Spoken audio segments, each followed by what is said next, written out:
let's go to the name, like one of our favorite lyricists ever, Lupe Fiasco. Um, how does this coming about? Because it's a unique name, of course, as far as it catches your eye. How does your name? How do you land on Be My Fiasco? So, like you guys, I was a huge Lupe Fiasco stan at the time. And I think Lasers was out at the time and it wasn't really doing too hot. So at the time I was like, I kind of want to distance myself, but still be a fan. Mm-hmm. And I was loving Lasers on Twitter. I think that was my Twitter name at the time. And I'm in Atlanta at a convention with my mom, just like writing down different combinations. And I stumble upon Be My Fiasco. I'm like, okay, this could work. And so I put it as my Twitter name.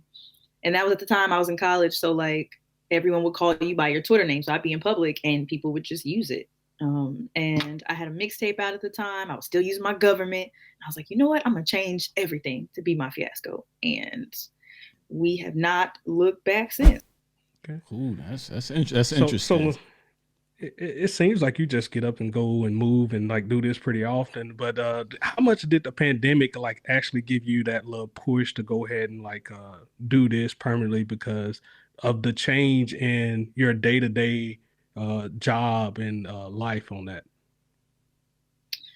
Um, well, I'd actually switched teaching jobs in the middle of the pandemic, while people were kind of, not knowing what they wanted to do. I was like, no, I need to try. I'm going to go back and do one more year.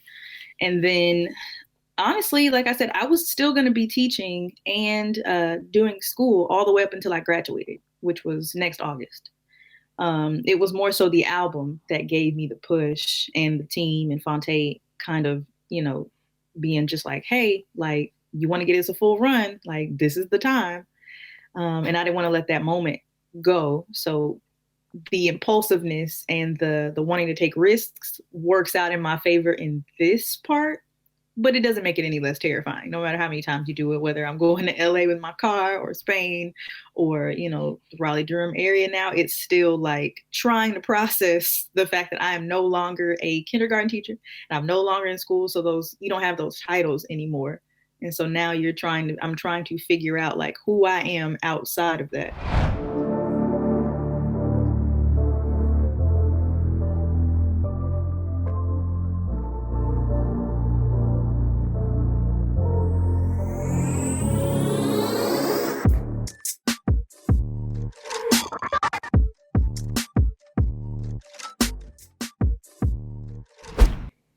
Welcome back, people.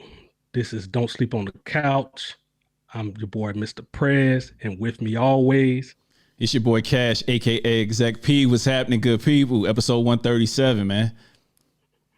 Cash, first off, I want to say thank you for holding this down the past couple weeks. I've been kind of missing. As you know, had a couple troubles on my travels here and there. We'll get into that in a later discussion.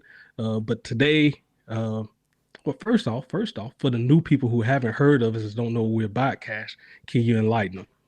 This is Don't Sleep on the Couch podcast, a podcast about music, sports, entertainment, culture, and more importantly, Black culture. So each and every week, Tuesdays at 5 a.m. Eastern Standard Time, that's what you can get. We specialize in music and sports. And this week we have a good one. It's Be My Fiasco week. Do y'all understand what this is? I don't think they understand, Prez. Do you understand what this is? Yes, I think this is one of our early people that we kind of loved in North Carolina, the way they rap and everything.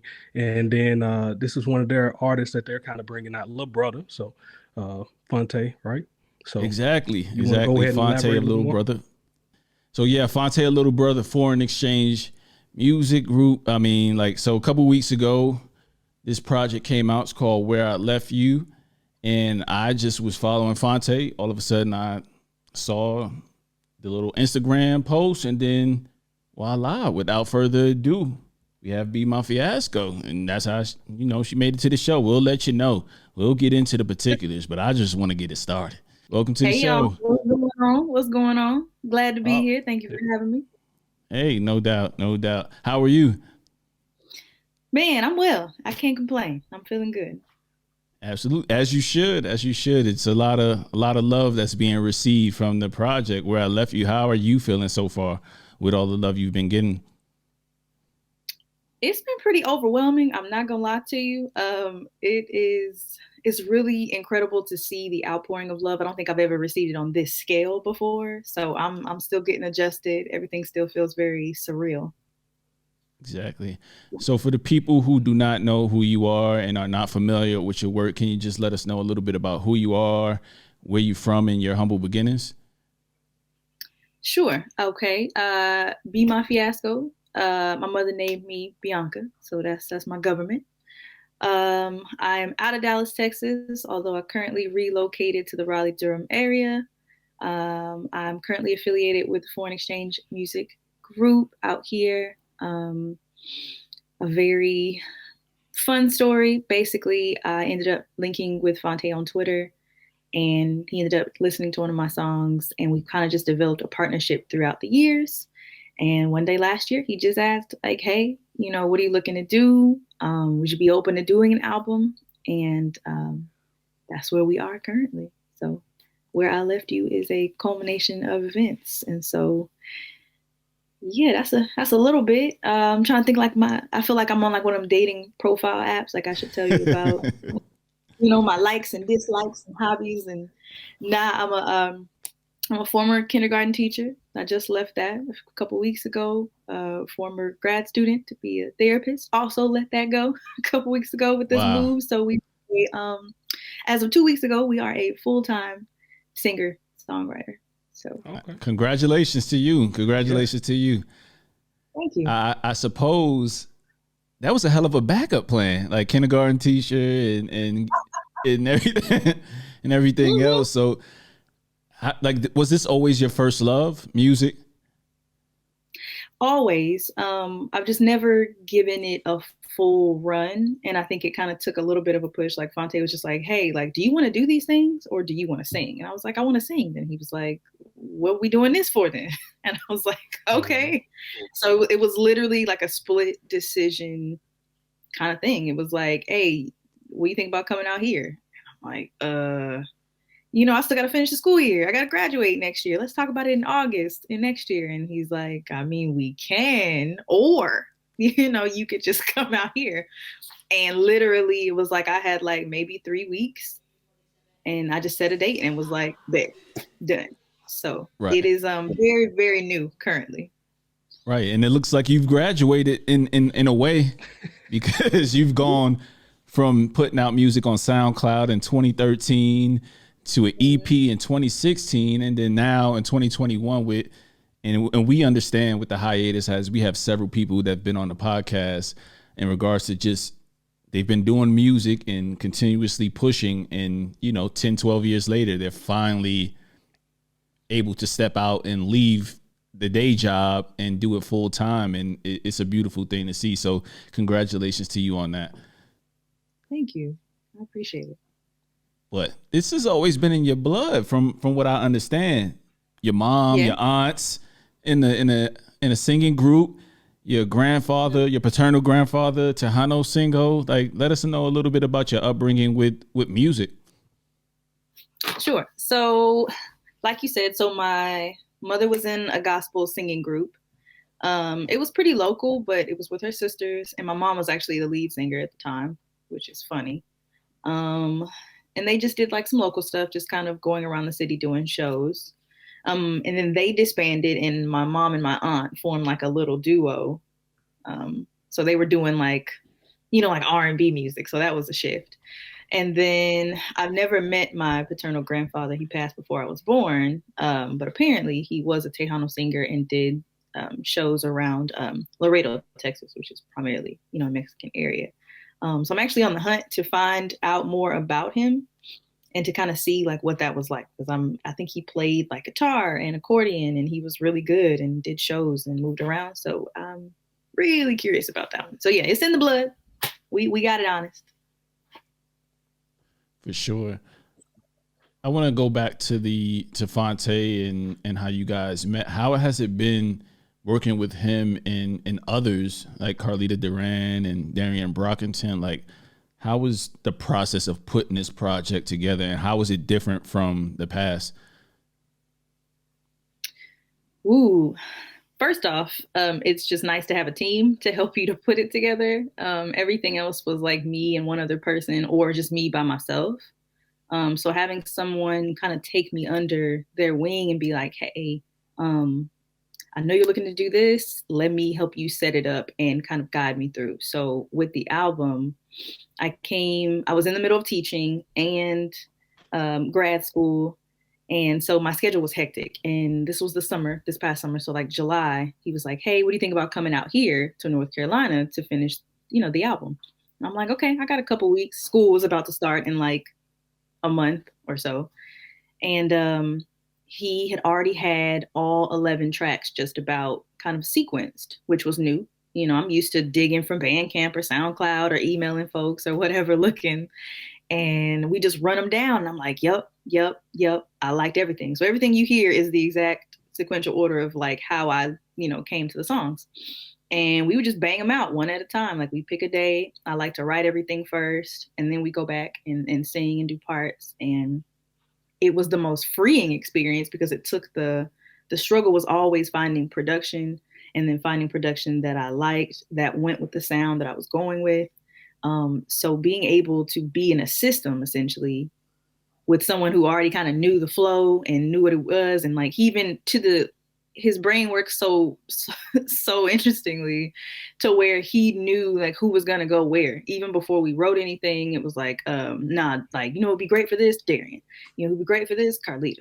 I'm going to put Devin on the background vocals. Like he wouldn't, but the thing was he would never tell me. Like we would finish it. He'd be like, oh, I did this thing, and then send it to me. And I'm like, yeah, like this is amazing. Let's let's do it. So that just kind of speaks to the genius of him. But being able to see how an album flows and then also doing it with the home team was, that was super dope. So that was a first, having it all kind of laid out, but also being instrumental in that process. Yeah, there'll be more. Yeah, that's interesting because like sometimes with sequencing, you would think that would be something that you would overthink, agonize over. And the way you came in saying, hey, I like that, I like that, I like that. And you kind of took the direction, and it was a relief of sorts to not have to do everything yourself. Yeah. I mean, that's amazing. And that's one of the things Prez and I liked about this project is, I hate to use this word cohesiveness, but I can't stop saying it. But that's really where it's at, because you take us on, you have some fun records, you have some records where you're in your sultry, sexy singer, vibe, and then you have some to where it's just a little quirky, and that kind of leads me into the project, Two Car Garage. That came out of nowhere. On the project. It was kind of like, I liken it to a skit on some of our favorite Little Brother projects, to where you like, wait a minute, like Percy Miracles, like I remember hearing that for the first time, and I liken it to that. So that's a real story, right? The Two Car Garage. Yes, it is. And of course, knowing Phonte, they love a good interlude. That's just, I love a good interlude. But yeah, no, that is a very true story. He had already kind of had the need a 2-car garage. Like he had that part there, but I was the one that kind of helped give him the story and bring it to life. So I was moving to LA in my car, like real talk. My car was like on its last leg, but we drove the 22 hours. And I get there, I stay with a lady that I met on like this Facebook group, and she had a dog, I had a dog, and her dog physically goes in my room, eats my Oreos, and gets like really, really sick. And she like blasts me on Facebook, and like it was a whole thing. And so, I have to end up moving from there, and my car gives out on the same day.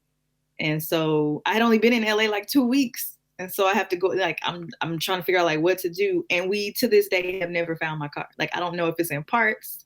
I don't know if it's like, no clue. So that'll probably be like a little, be my car extravagant. I don't know, like a scavenger hunt or something to go find my car in LA at some point. But yeah, so yeah, that really happened. And it was hilarious to sing.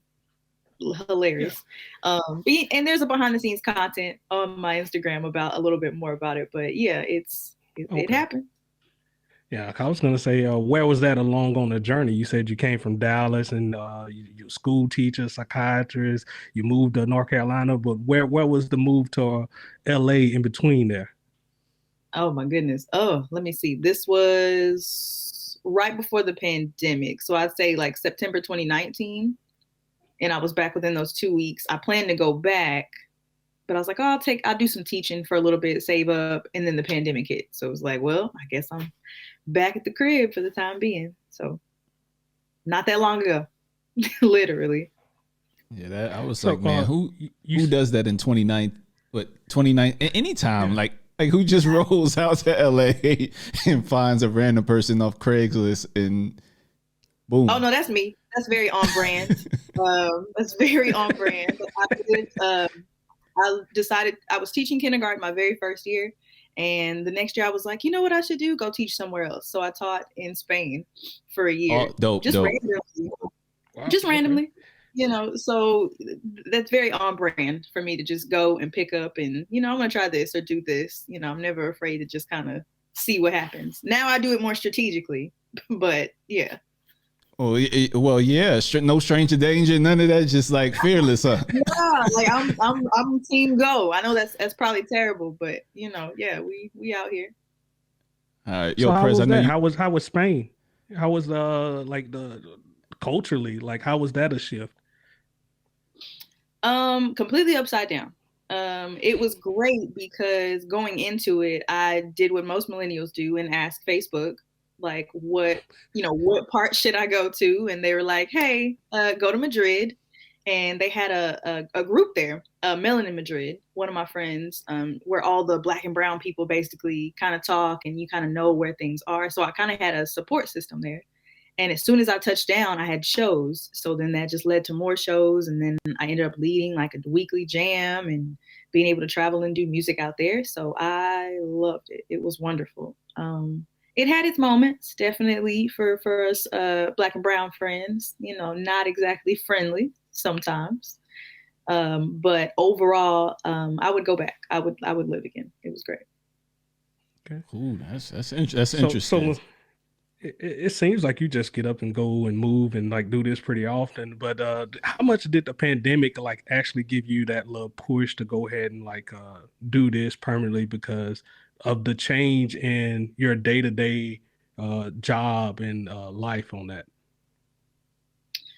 Well, I'd actually switched teaching jobs in the middle of the pandemic, while people were kind of, not knowing what they wanted to do. I was like, no, I need to try. I'm going to go back and do one more year. And then honestly, like I said, I was still going to be teaching and doing school all the way up until I graduated, which was next August.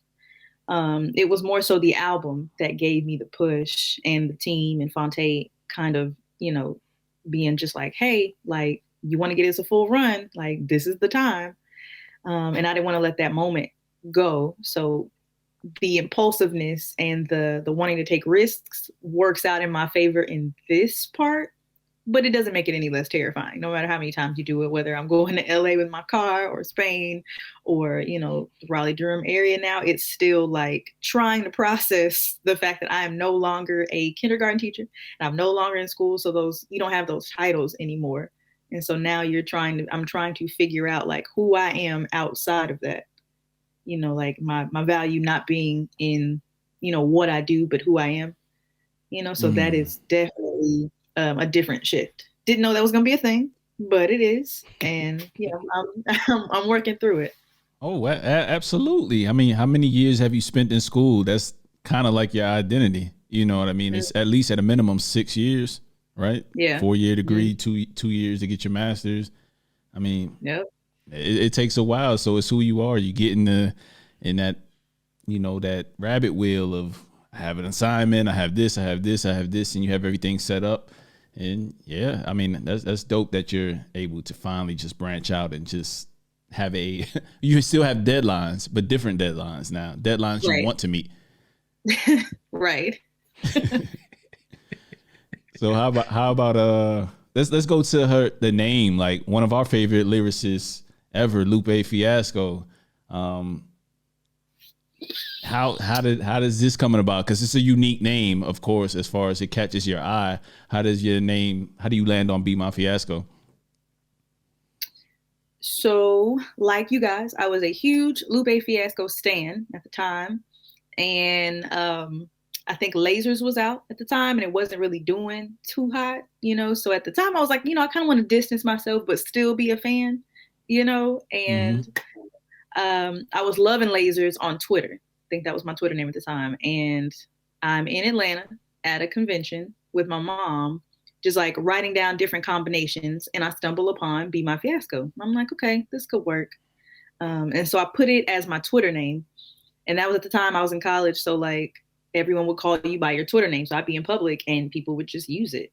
And I had a mixtape out at the time. I was still using my government. I was like, you know what? I'm going to change everything to BeMyFiasco. And we have not looked back since. Literally, website, everything. I was like, I'm going to just go for it, whatever. And because I thought it would encompass a band. Like, I was like, I have a band, but it's not part of the BeMyFiasco brand. And I was like, it sounds like a cool band name. We'll do this. And then after a while, I was like, well, I guess it's just me. So I'm going to take it. I'm going to roll with it. And now it's its own, thing. So yeah, it's an homage to Lupe. Still love him, but also kind of coming into me. And as I think about it, it means like be my downfall or be my failure. So maybe we should have thought about that beforehand. But we're here, So, because it kind of fits. It fits with your stories that you're telling your right stories. now. Like you're going on these adventures, and it's just like, hey, if I'm gonna mess up, it's gonna be on my own accord. So it still works. So, but keeping on that though, you said Lupe Fiasco, big stand and everything. So what are your favorite songs, favorite album, Lupe? Ooh, the coolest, always my favorite, just because of the place where I was at in my life at the time. I had like recently graduated high school and, kind of making my way, and just the lyrics kind of spoke to me at the time. Like the coolest, I can still rap it word for word, just because that's just, I don't know. That one was my favorite at the time. What are my favorites? My goodness, let me think about this. I gotta roll through. Let's see. Sunshine, I got you. I mean, not off the quote. I'm just thinking in general. What is it? He say, she say. Now I got to go down my list, man. I'm gonna go jam. It's all good. We got you. I'm pulling it up right now. Usually the ones that come out top of your head. Like these are the ones that if you would look at it, it's gonna. Hip hop saved my life. Like, yeah. Yep. Little Weapon. Mm-hmm. Oh, Little Weapon. That's a good one. Dumb It Down. I like Dumb It Down. There's a lot. Yep.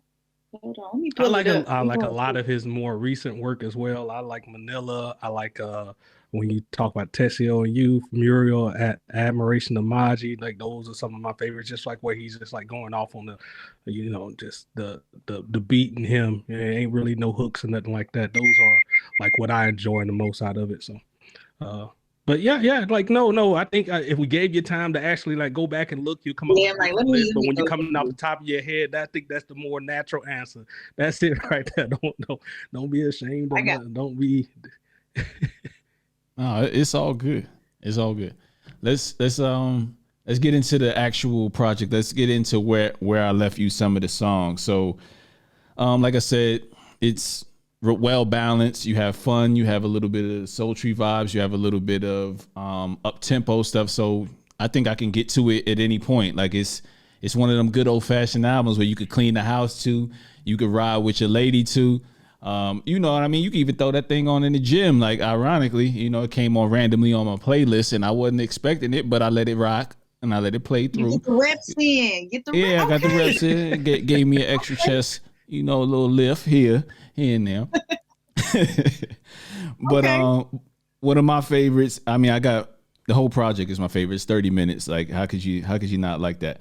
But you and I, you're appreciative of the man or a man or whoever in your life or have been in your life at some point of just doing the little things. Like, was that where you were coming from with that song? And how was that collaboration effort of writers, or was that all you? So I have to say that Phonte fought for this song. I did not like the song, to be Oh quite no. honest.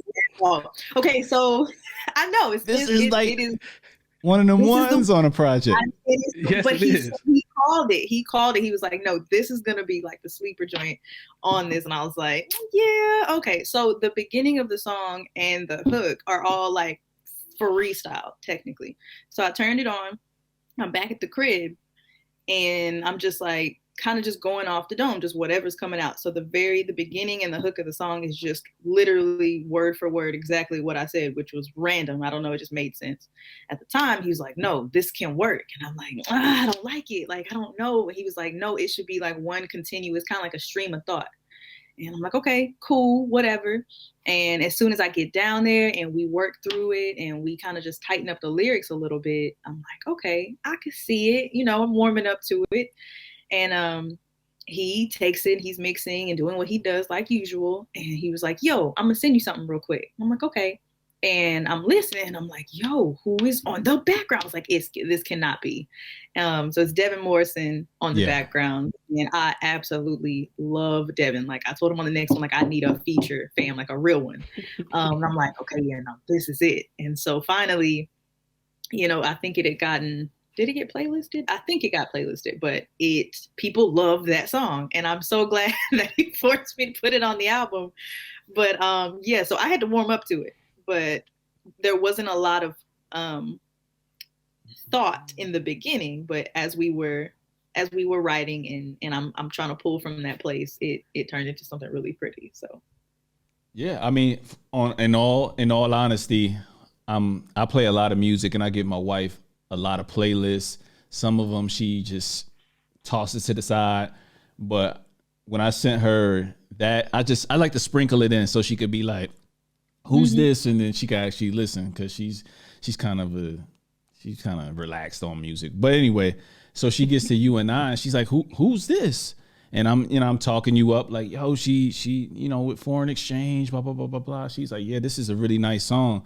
So after that, I know I had her in. So I hit her again with what is it, Anywhere with Carlita Duran to see if she would like the dynamic between the two. And she was in as a fan. So I'm just telling you that's one of the ones to where that B side, I guess, if you're going on old terms, or the deep cuts, like that's the ones I appreciate, and that's where I and Perez, you chime in here. When the deep cuts are that good, then you know you have an artist in the building, and that's just my opinion, because a lot of people don't get to song 9, 10, 11 on a project nowadays. Yeah. I think you spoke to it earlier, and I think it just made.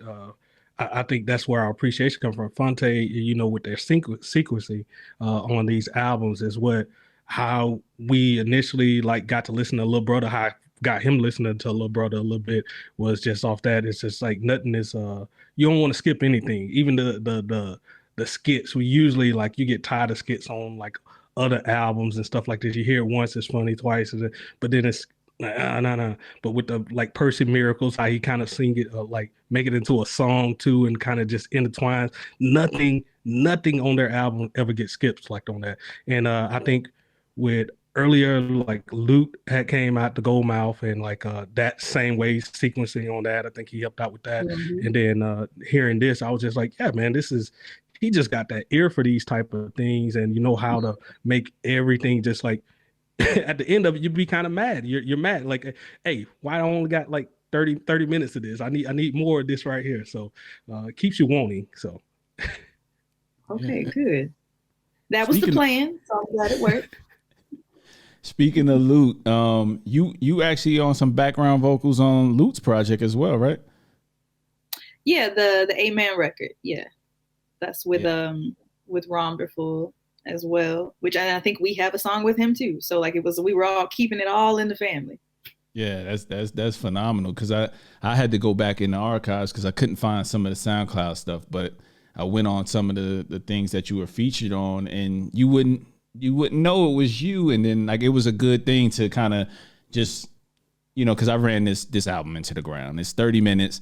You know, I would then, you know, like we do, music nerds, press too as well. When we find somebody we like, we try to go back to your back catalog and figure everything out and where you come from.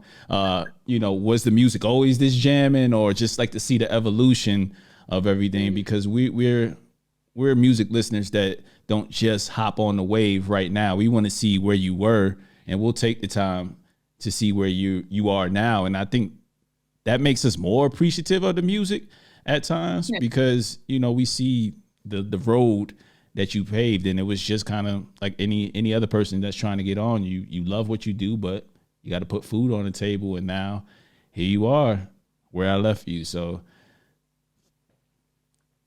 all right. Wow. No, thank you. No, I appreciate y'all going back and digging into the archives. Yeah, it makes me feel good. Thank you. Yeah, I didn't know you were on the last EP that Phonte dropped.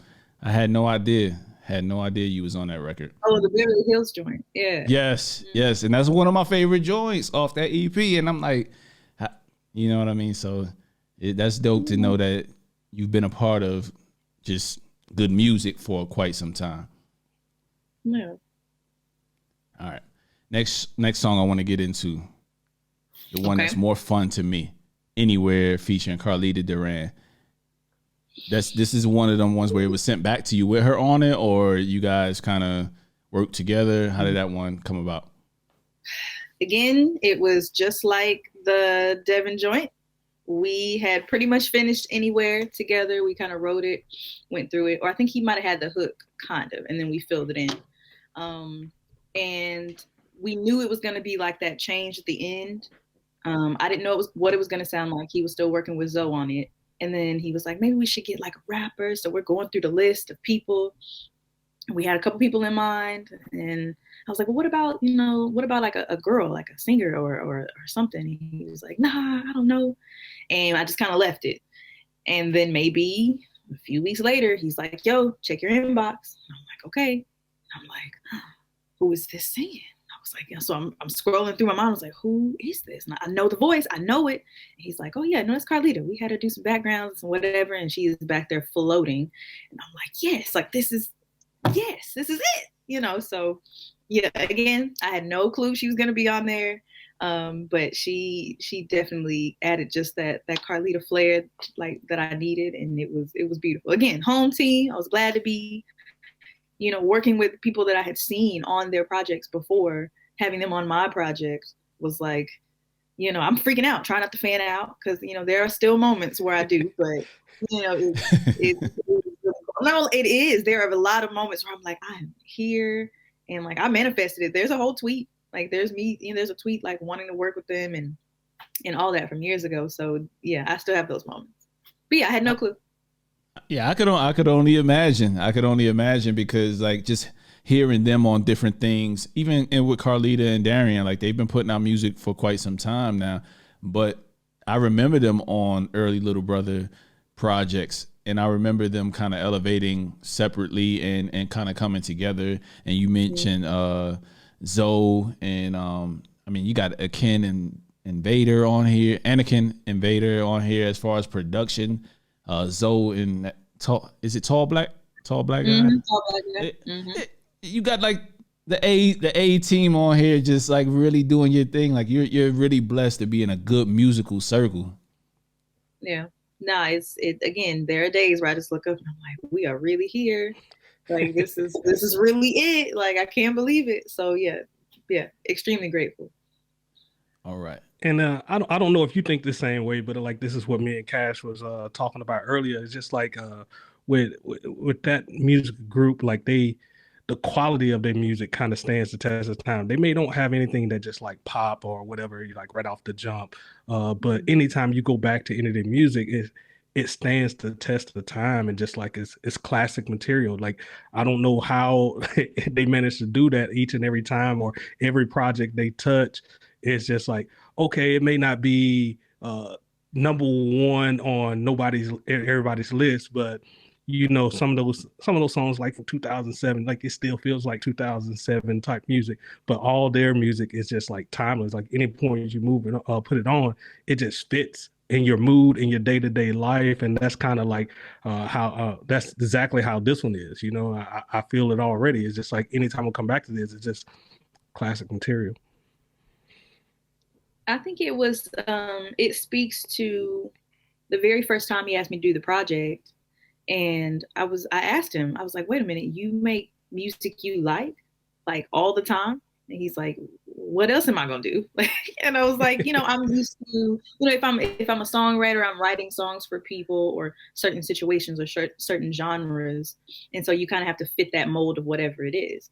But when you're making your own, or you have your own label, your own team, like they genuinely make jams. Like whatever it is that I like and what I feel, I pull people into the fold that's kind of like-minded. And so that's where you get that sound and that feel and that quality, because he really is very, very picky about who comes into the fold, has been working with the same team forever.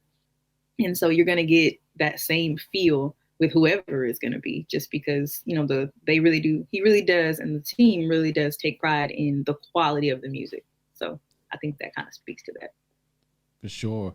And speaking of the feel, like it's very relatable, like thinking about it. I think even in all relationships, and you can correct me if I'm wrong, it just kind of feels like we're thinking about it, like that song, for example, everybody's on the fence at some point when they're on that threshold between, are we taking this seriously or we just going to cool out? And I think that was the perfect balance of where you were being vulnerable enough, but, protecting yourself. So yeah, just tell us a little bit about that song with Darian. Like, I mean, you mentioned him earlier, but I just want to know a little bit of the backstory for the audience. Sure. So thinking about it again, I think Phonte had the hook, tell me you're thinking about it. Like he had that part already down, and I just wrote my part in the beginning. That one came pretty simple. It felt good. I love it. Yeah, that's Anakin Invader again. And I knew like this was going to be the one, just as far as just feel. So I wrote that down, and I think Phonte had written the second half, and we didn't know who we were going to get to sing it. And so again, we're scrolling through the Rolodex. He's like, well, who you want? And I'm like, I don't know. Like, what do you think? And he's like, who'd be a good fit? He's like, Darian. And I was like, yep. Mm-hmm. Good old fashioned R&B. Like that. I was like, I really wanted to be, this feels like a good old 1998, good old fat, like just some good R&B. So I'm like, bet. So he sends the demo, he sings it out, and then we, ship it out to Darian, we get it back, and I'm like, yep, this is exactly what I was looking for.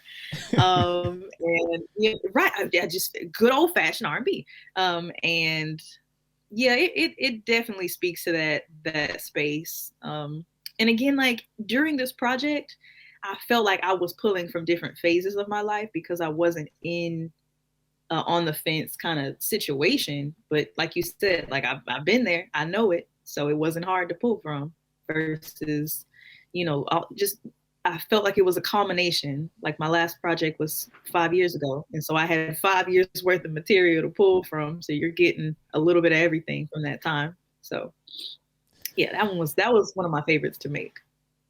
I don't want to leave this without letting Perez go off on his tangent on, you said good old fashioned R&B. I saw him shaking his head and showing the whites in his teeth.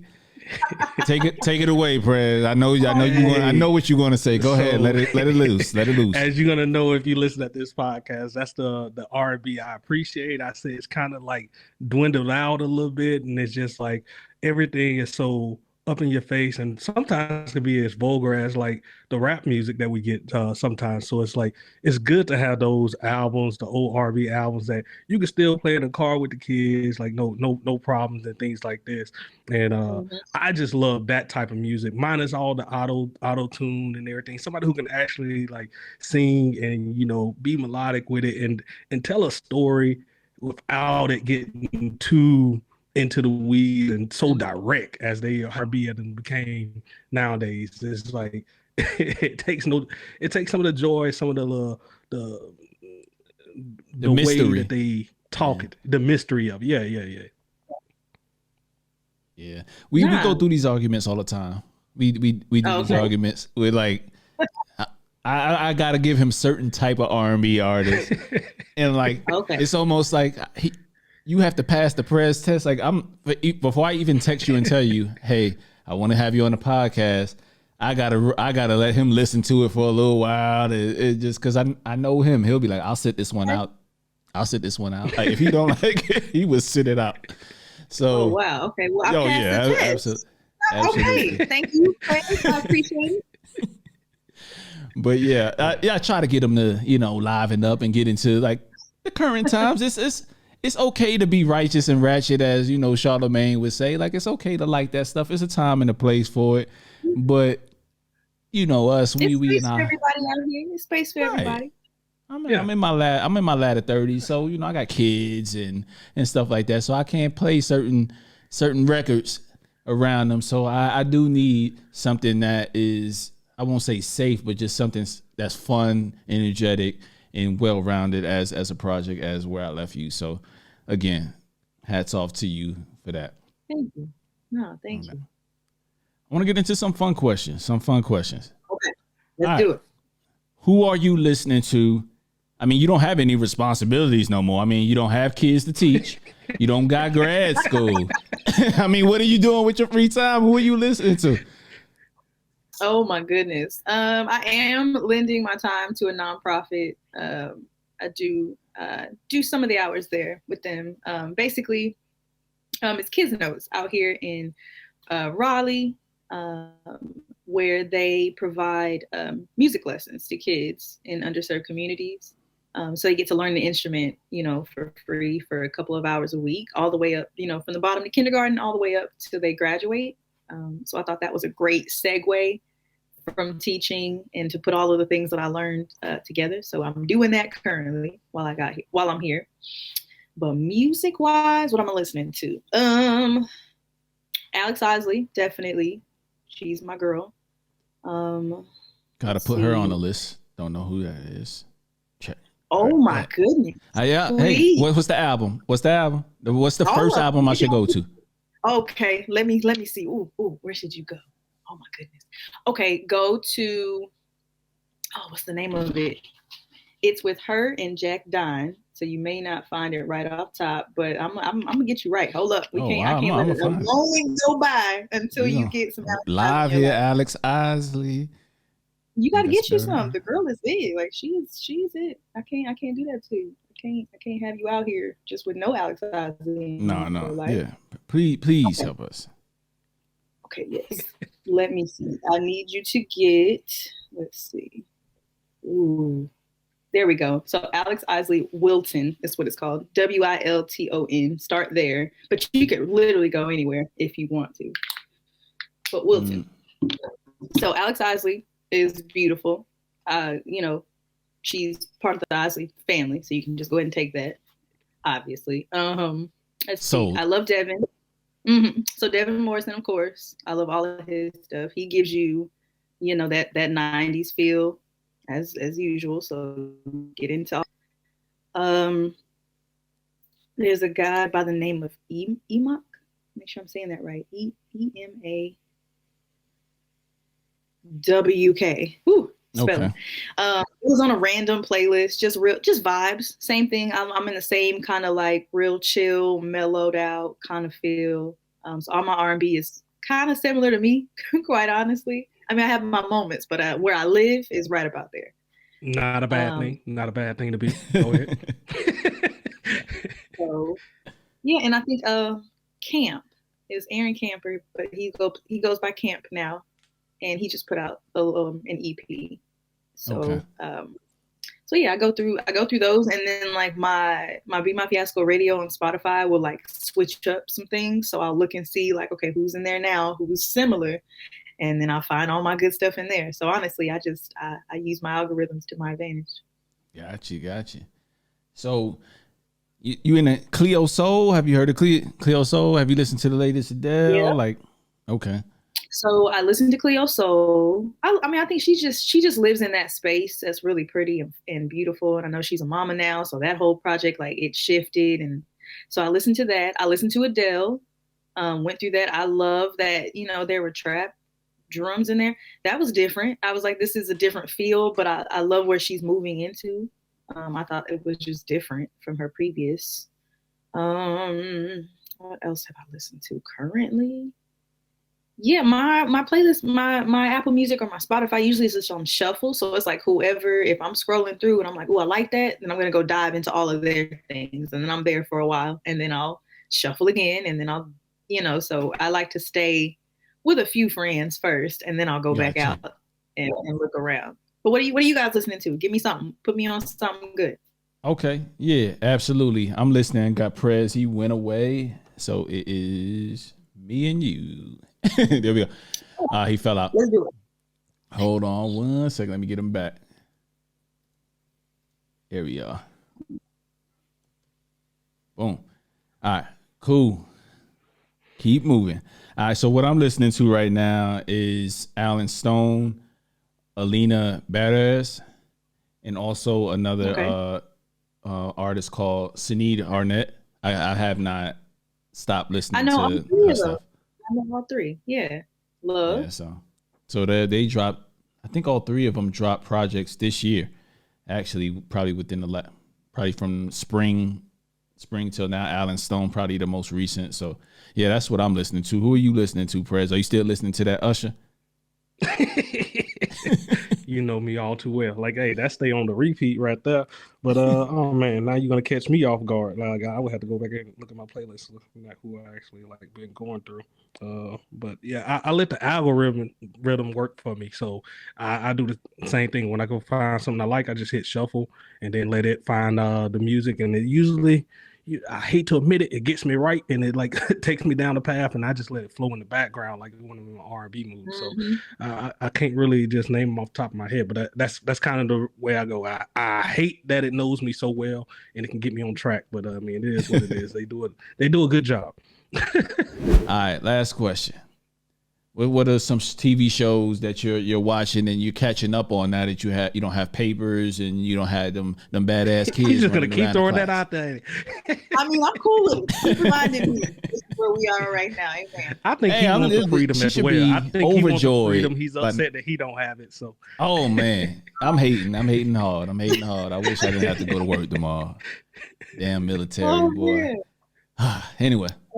Okay, so Insecure, I'm finally all caught up with. Let's see. What have I been watching? I watched the Kevin Hart joint with Wesley Snipes. How you feel about that one? That was I'm indifferent. It was cool. It was nice to see him in a drama role. Not that he hasn't. Kevin was playing Kevin. He was also playing Kevin, so it's easy. I mean, hey, whatever works. But I liked it. It was good. It was suspenseful. It was action filled. I kind of knew, I had an inkling at the beginning, but yeah, that was really dope. What have I been watching? I watched Dope Sick on Hulu about the opioid crisis. Love that. Love that. I'm just now wrapping that up. Absolutely love Ted Lasso. That was great. What else?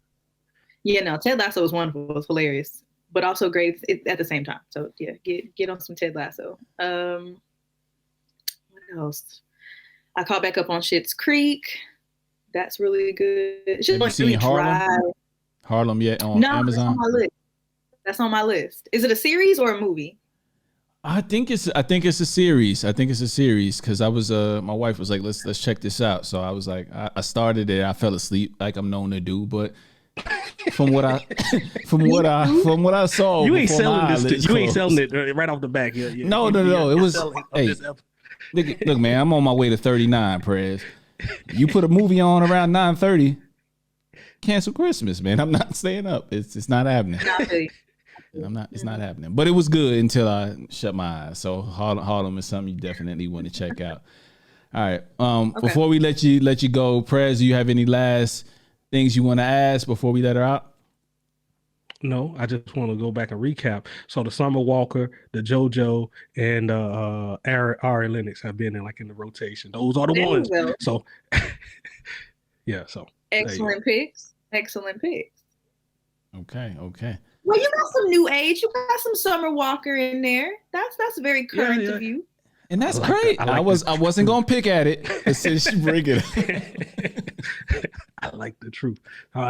Every once in a while, you need some of that to break in. Just can't be overwhelmed. Can't be overwhelmed. That's it. Just get you a little bit. Sprinkle it in. Yeah, you do. You all right. Yeah. You all right. Yeah, I got a reason to believe Prez like some messy. He like messy.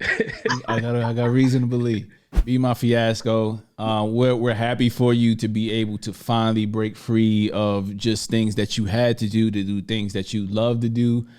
This project with being your first introduction to us all, and definitely who you affiliated with, that has a plays a part, but at the forefront is you're shining. You did your thing on this project. We can't wait for future music, future features, and whatever else that kind of comes from that. So we appreciate your time. And before we let you go, just take us out and let people know where they can find you, what you got coming up, and anything else you want to kind of just add on to before we let you go. Yeah, okay. So hello, everyone. BeMyFiasco here. As you can see, the Twitter and IG is right there for you. You don't even got to do no work. You can find me on literally everything at BeMyFiasco. That's music and social media stuff, the website, everything is under BeMyFiasco. The album, if you have not listened, like we've been talking about, Where I Left You, is out on all available streaming platforms. We are working on more visual content for the new year. So I'll be, polling the people to see, what videos, we're going to be doing, and setting up more shows. God willing, a tour. That's the plan. But yeah, just stay on the lookout. Follow me on everything. And thank you guys for having me. This is fun. I love this. I love the layout. You guys are feeling it. I'll be back. Let me know when you want me back. We'll be back here again. For sure. Hey, we appreciate it. But if you're looking for a vote from Don't Sleep on the Couch podcast, it has to be Two Car Garage, and it has to be y'all can play that up however you want to. I think that's a winner right there. Okay. You can't move on to the next project without just giving us a visual for that, because we need to see how that actually happens, and just with you guys' creative minds, I think that would be a pretty funny video and dope at the same time. Okay. Yeah. Well, we already have one for Bad Dream. I forgot to tell people there's one for Bad Dream already. So if you need a visual, we got that one, but we working. Prez, are you in agreement? Are you in agreement with the 2 Car Garage? 2 Car Garage and Think About You. All right. Cool. So with that said, this is episode 137, the Be My Fiasco episode. Make sure you check us out each and every week at 5 a.m. Eastern Standard Time. If you want more dope interviews like this, just check our back catalog. 2022 is only going to be greater from here. We didn't mention it earlier, but Be My Fiasco is our first R&B artist, and we definitely want to do more of that, because while we love hip hop, boom bap, and the essence and all that, I gotta be honest, I probably love R&B more, and we need to dive into that arena a lot more. So with that said, we look forward to 2022 and getting more R&B artists on here, as well as just women in general, because there's a lot of women killing it. Next week, we have back with Sweetie on, very dope lyricist. So y'all be sure to check out for episode 138. We trying to keep that movement going, that women empowerment movement going. So with that said, it's Cash, Prez, Be My Fiasco, 137. We out.